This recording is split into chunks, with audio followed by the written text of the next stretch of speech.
भोकरदन तालुक्यातील शिलूद शिवारात धरणाजवळ अवैध मुरुम उत्खनन आणि वाहतूक सुरू असल्याची माहिती मिळाल्यानंतर पोलिसांची मोठी कारवाई दिनांक 25 जानेवारी 2026 रोजी दुपारी 3:30 वाजताच्या सुमारास पारध पोलीस ठाण्याच्या हद्दीत ही कारवाई करण्यात आली।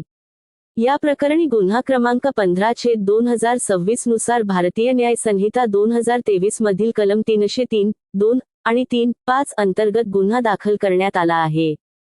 फिर्यादी या प्रकरणात फिर्यादी म्हणून गणेश किसनराव निकम, पोलीस ठाणे पारध, तालुका भोकरदन, जिल्हा जालना यांनी तक्रार दाखल केली आहे। आरोपींची नावे। या कारवाईत पोलिसांनी 3 आरोपींविरोधात गुन्हा दाखल केला आहे। विशाल गणेश गावंडे, वय 23, आनंद उर्फ पवन गणेश सोनवणे, वय 21, दोघेही राहणार शिलूद, तालुका भोकरदन। रवींद्र प्रभू कवसकर, वय 27, राहणार वडोदतांगडा, तालुका भोकरदन।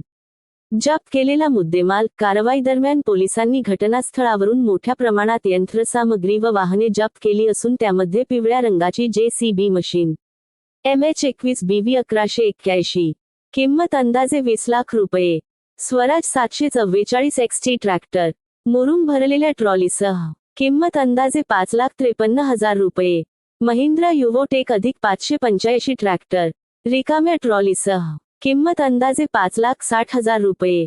एकूण जप्त मुद्देमालाची किंमत सुमारे 31,03,000 रुपये इतकी आहे।